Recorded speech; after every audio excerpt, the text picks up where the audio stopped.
This is something we had done a long time ago. This is from 2006 ISCA, International Symposium on Cache Architecture. And the idea is actually simple, and we've covered some of this. I'll briefly review the idea of memory level parallelism.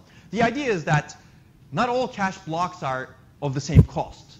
Even here, we're assuming that the cache blocks are of the same cost, but some of them are a lot more costly than others.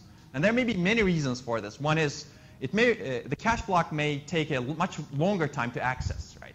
You may be getting that cache block from a different processor. In that case, maybe you want to bias the replacement policy such that you keep that cache block in the cache. You prefer that cache block. We're not going to target that case. Or it may be that because of memory system's characteristics, the cache block may take longer to access because it goes to a contended bank, right? Now that's harder to determine, but that's also possible. Or you could have memory level parallelism. Memory level parallelism means that you can generate and service multiple memory accesses in parallel. Right? And we've seen this example yesterday with run-ahead execution. Right? There are several techniques to improve MLP.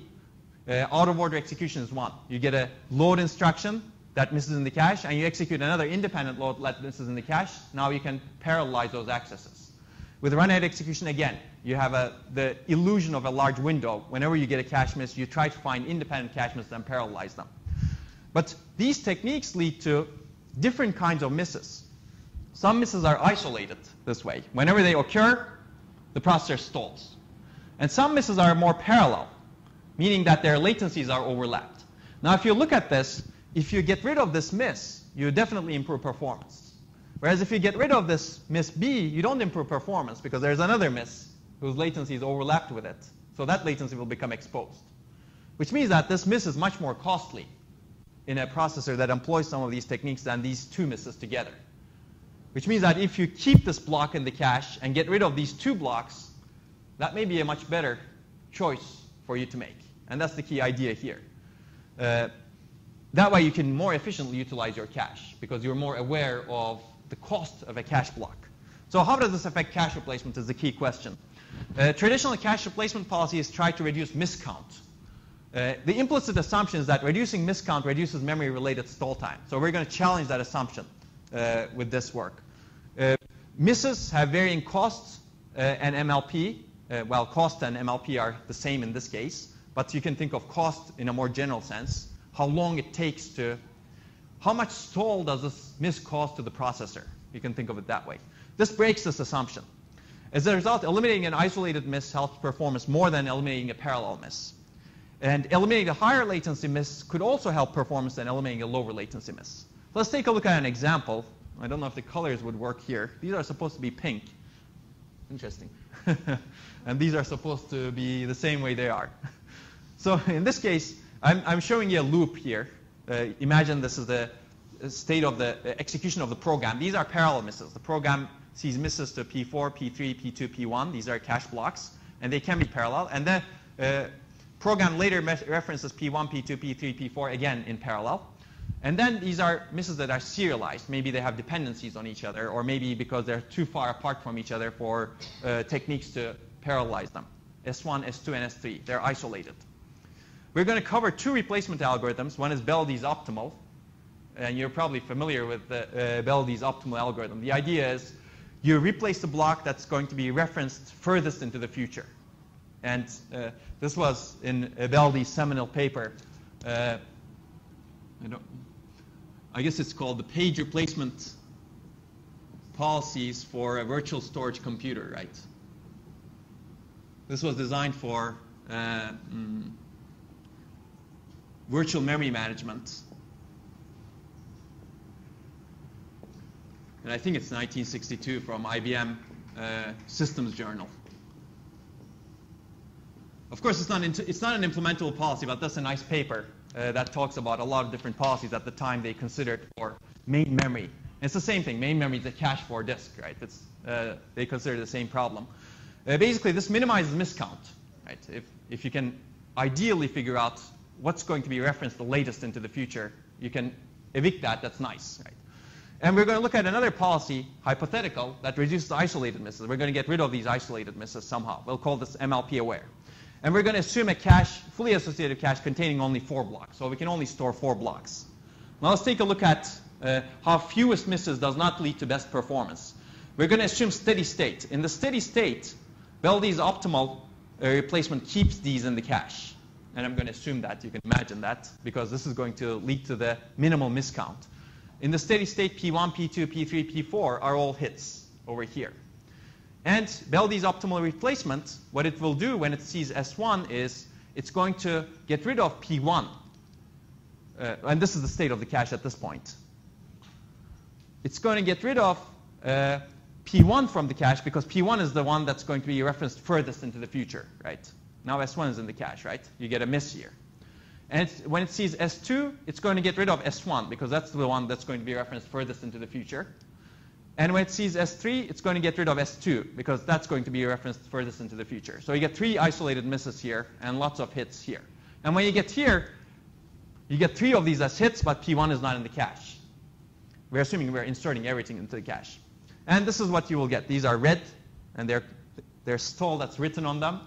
So you get 1 stall here, 1 stall here, and I guess this doesn't work well, huh? 1, 2. Oh yeah, sorry. This is one problem with the animation again. So you get 1 stall here, and 1 stall here, 1 stall here, and 1 stall here. So you get 4 stalls. Now if you had a cost-aware replacement policy, memory level parallelism-aware replacement policy, this policy would keep in cache these blocks, because you know that they're serially serviced.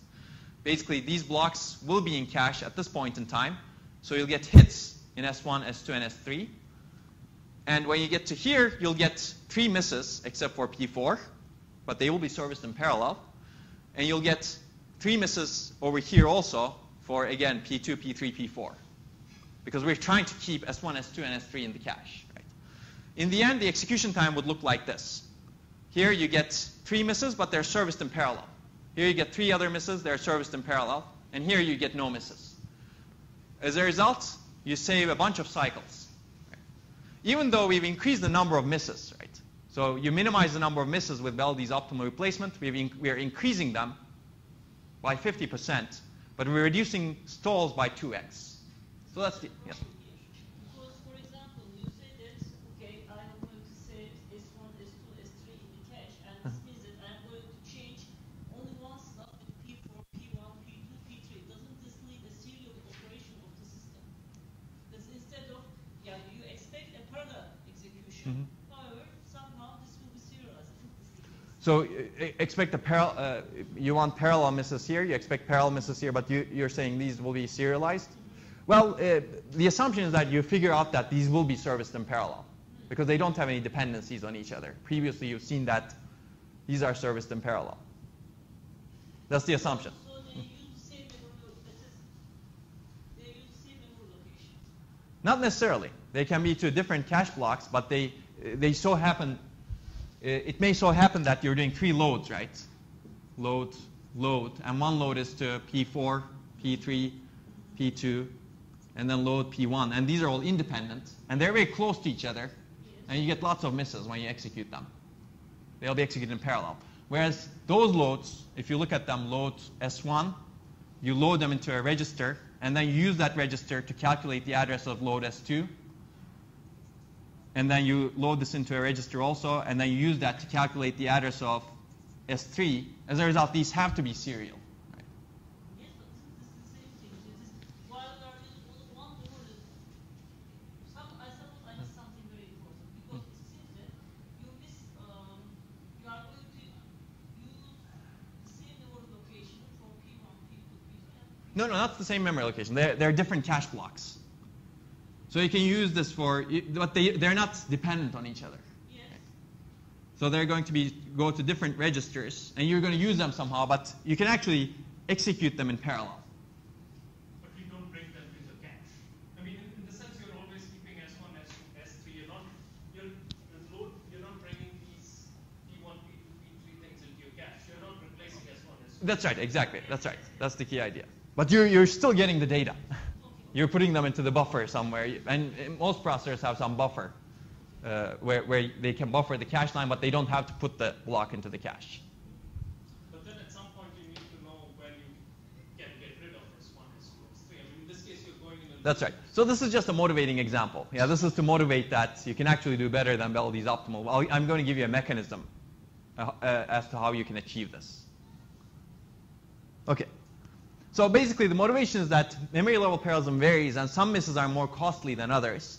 And if you can implement something like this in a reasonable way, you can improve performance by getting rid of these costly misses. Or, yeah, exactly, keeping in cache these costly blocks. So then the question is actually, how do we do this? First, I'll give you a model for computing the cost of a cache miss. I'll show you that it's actually repeatable in many workloads. And I'll provide a cost-sensitive replacement policy. And I'll show that it doesn't always work well. Because sometimes reuse is important, more important than cost.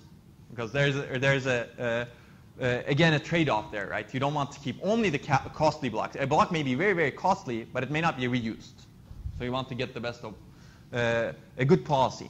So we're going to look at hybrid replacement and selecting between different policies. So a cost of a miss is the number of cycles the miss actually stalls the processor. The processor is waiting for that miss. This is easy to compute for an isolated miss. For parallel misses, we're going to divide each stall cycle equally among those misses. So if you look at this execution, at any time, the processor can look at how many misses are outstanding and associate a cost value for each miss. For A, for example, its cost is 1 until T1, right? When there are multiple misses that are going on, the cost of a cycle is divided in half across the misses. Here, B is the single miss, so it gets a cost of 1. Here, B and C are in parallel, so they divide the cycles, number of cycles. And here, C is the only miss, so they get the full cycles. So you can actually compute the cost by assigning what fraction of the cycle belongs to that miss, right? So for example, if A took 200 cycles here, it gets the full 200 cycles. If this period between T3 and T4 is 200 cycles, it gets divided equally between B and C. So that way B and C look less costly. So basically, this is again a first order model. There are many other things that could happen. But if you look at the execution, you can figure this out easily. Because there are miss buffers in processors that can track all in-flight misses. And we're going to add a field called MLP cost to each miss buffer entry. It's called MSHRs, miss status holding registers. It's an unfortunate name from an old paper. I call it miss buffers, but unfortunately, actually I think it's miss status, some people call it miss status handling registers too, but anyway. So every cycle for each entry in the MSHR, we do this. MLP cost plus equals 1 divided by n, where n is the number of demand misses in the MSHR. And you could approximate this. We're going to approximate this and do it in a coarse grain, in a quantized way. Let's take a look at some values of how this cost varies across different misses with a system like this. I'm not going to go into detail over here, but the key thing is there's out-of-order execution, which overlaps the misses. So if you look at this is one application. It's a molecular modeling application from Spec FP Suite. And with, I just want to point out that the memory takes 400 cycles bank access. It could actually take much longer. If you look at this cost actually varies significantly. There are some misses that are not very costly. The cost is between 60 to 120 cycles. There are a lot of misses that have very high cost. 10% of the misses over here. Right?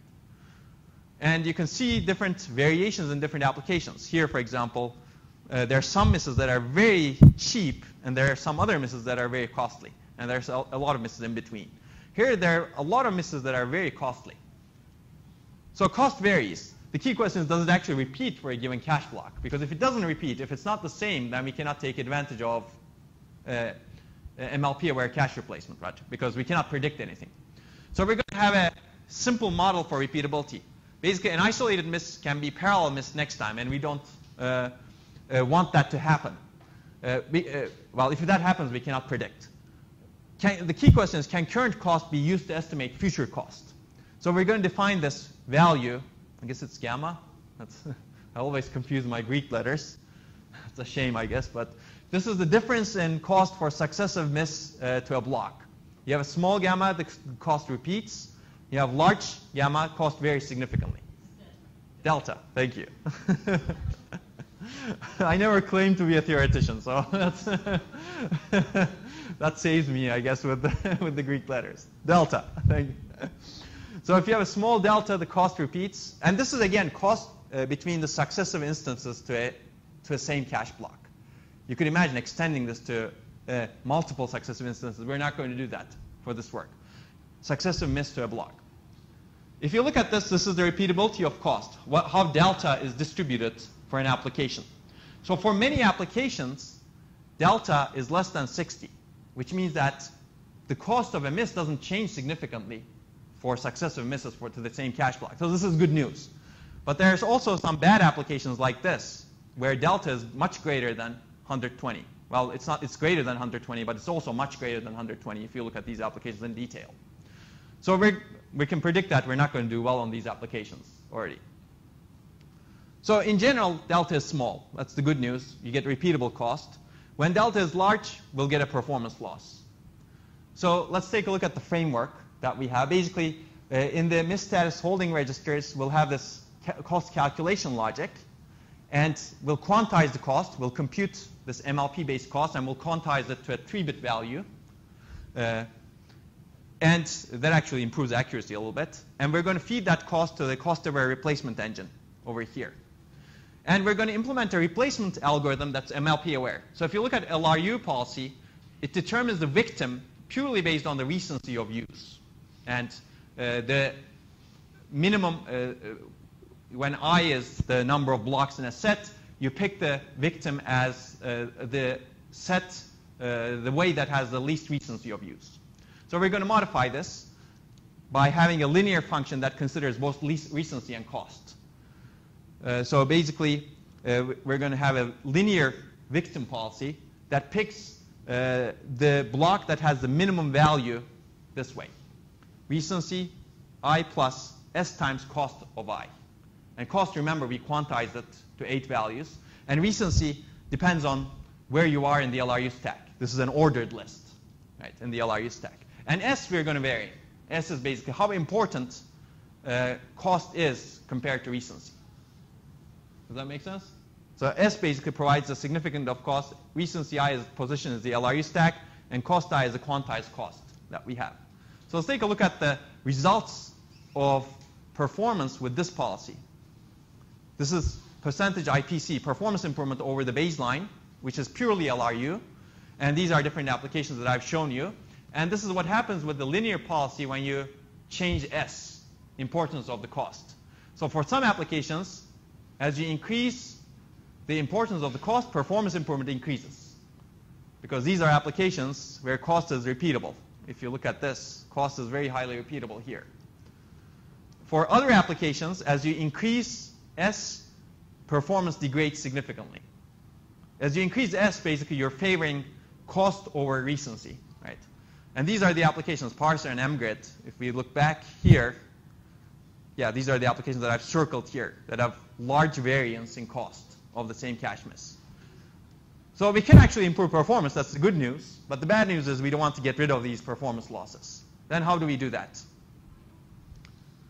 Well, I guess a little bit of analysis of this. If you look at this, what's happening in AMP, this molecular modeling application is, this is the cost we have in the baseline policy, and this is the cost we have with the linear policy after we apply the policy. So we actually shift the cost down, which means that we're keeping, we're eliminating these costly misses. These are the misses, the cost of the misses that you get. We're eliminating these costly misses. We're shifting the distribution to the left. We're actually increasing the miss count by 4%, and we're gaining IPC improvement 4%. This is a real simulation. And for MCF, we're reducing the miss count, and we're improving the IPC. We're also shifting the distribution. We're getting rid of these costly misses here. For the application that doesn't do too well, which is mgrid, if you remember, this is mgrid over here, we're actually increasing the miss count by 30%, and we're reducing IPC by 33%. So we want to get rid of this. And we're not changing, we're not affecting anything significantly because cost is not repeatable here. So we want to get this without this. That's the idea. So how do we do that? Basically, the idea is hybrid replacement. We would like to have 2 policies, and we'd like to select the best policy for each set, or for globally in the entire set. And this is going to be a framework. This is actually a framework that's been used in many papers later on to select between multiple different policies. The idea is for a given set, you have the main tag directory, the tag, and we're going to have two different tag directories that emulate different replacement policies. You can have LRU, a tag directory that emulates LRU, and a tag directory that emulates linear policy that I've described. And we're going to look at the number of misses, actually number of stalls, or misses you can get, you could do both, that looks at which policy is doing better. Right? And we're going to select the policy that's doing better for that set. And how do we do that? Well, basically we have a saturating counter. If both policies get hit, then both policies are doing the same. If both policies result in a miss, then both policies are doing the same. If linear policy is doing better, we're increasing the saturating counter by the cost of miss in the ATD LRU, because LRU costs that much worse. And if the LRU policy got a hit, whereas the linear policy got a miss, we decrease the saturating counter with the cost of the miss that we got in the linear policy, because we're doing that much worse. Right? That's the idea. And if the saturating counter's most significant bit is 1, that means that the linear policy is doing better. We're going to select the linear policy for the set. Otherwise, we're going to use LRU for the set. So it's very simple. It's basically history-based prediction. Now, there's a problem with it, of course. If you do this for every set in a cache, this is expensive, right? You have lots of counters. And every set, you can imagine, with a 64-byte cache block and a 4-megabyte cache, that's a lot of sets. Now I have to do the calculation. 2 to the 22 divided by 2 to the 6. That's 2 to the 16 sets, right? That's a lot of counters to add. That's a lot of overhead. That's also a lot of tag directories, right? So we're going to reduce that cost. So we're going to have a global counter. Well, this is the reduced cost, actually. We're going to have a single counter for the entire cache. This reduces the performance benefit of it, but it's not that bad. And also, but we still have these tag directories that are separate. We want to reduce the cost of this also, because this is the tag store of the cache. So how do we do that? Basically, not all sets are required to decide the best policy. We want to have these auxiliary tag directory entries for few sets. So we're going to sample the sets. That's the idea of set sampling. We don't want to keep track of all sets, but we want to sample some of them, perhaps randomly, right? Randomly pick some sets to implement both policies. And then we're going to feed these counters based on those both policies. So sets that have these additional tag directory entries are called the leader sets, and everything else will be the follower sets. Then the key question is, how many sets are required to choose the best performing policy? And you can actually, I'm sorry. And also, which components will appear in that set? Or which sets will be selected? Yeah, which sets is, that's right. Actually, if you look at the analytical model in the paper, which sets doesn't matter that much. As long as you have some number of sets, you approach the behavior. So basically, I'll refer you to the paper for the analytical model. We've developed an analytical model to figure out how many leader sets are required. But with 32 leader sets, you get the performance of having, that's similar to having all sets that have tag directories. And last level cache typically contains thousands of sets. I think the calculation that I've made is if you have 2 to the 14 sets, it's 16,000 sets, right? So ATD entries are required only for 2% to 3% of the sets. So the cost is relatively low. You can actually further reduce the auxiliary tag directory overhead by using the main tag directory to always simulate one of the policies. So the idea looks like this. Basically, you have this main tag directory. You dedicate some of the sets to always simulate one of the policies, which is linear policy. And you only have an additional auxiliary tag directory that emulates LRU policy. So you have these leader sets, and everything else will be the follower. If the leader sets say follow the LRU policy, everybody else will follow the LRU policy. And the storage overhead, if you look at the paper, it's 0.2% of the baseline cache. So we're trying to make all of this implementable, getting rid of some of the cost. So what is the result of all of this? After doing all of this, this is what we get. Remember, this is the linear policy, a good linear policy. And this shows the performance that you get with sampling-based replacement. This is called sampling-based adaptive replacement. So for those benchmarks that we're gaining a lot with linear policy, we preserve most of the performance benefit. In fact, in one of the benchmarks, we get a lot more performance benefit, and I'll analyze that. This is AMP again. And for those benchmarks that we're not doing well with the linear policy, we curb those performance losses. We cannot do much better because they don't benefit from cost. Basically, the cost is not repeatable in those workloads. So basically, you can improve performance without losing significantly. So what's happening here? Here we're now adapting to the best policy. So if you look at this, this is the AMP workload. If you look at the instructions per cycle that you get, because misses vary over here, with the LRU policy, in this phase, LRU is doing worse than linear policy because the cost is more important than recency. In this phase, LRU is doing better than the linear policy because recency is more important than cost here. With adaptive replacement, you can get the best because you can track which one is doing better at different times, and because of this hybrid replacement policy. That's why the performance improves, because you track the best policy over time. Okay. So it's summary. MLP, memory level parallelism, varies. As a result, some misses are more costly than others. And MLP where cache replacement can reduce costly misses. It can increase overall miss rate, but it reduces overall costly misses. So we described a runtime mechanism to compute MLP-based cost and the LIN policy for MLP-aware cache replacement. And sampling-based adaptive replacement allows dynamic selection between different policies with low hardware overhead. And we'll use this for other. You can actually use this as a mechanism to select between any different cache replacement policy that you implement. And you can use dynamic set sampling also to reduce the cost, and it can enable other cache-related optimizations. And we'll see one of them hopefully soon. Any other questions? Okay. Is this interesting? Should we keep going on caching? Because caching is a very interesting topic, and there are many, many interesting ideas, I think. The key, the difficulty has been, even though many ideas have been proposed over the years, the difficulty has been simple ideas. You can propose very complex ideas, and industry has a tendency to reject many of those ideas because everybody wants to add more bits to the cache. The key question is, what kind of bits do you want to add, and what is the overhead? If the overhead is really low, it's much more likely that the idea will get into a product. But if the overhead is really high, like if the overhead was you have an entire tag directory, then that idea is not going to go into a processor, unfortunately. Or fortunately.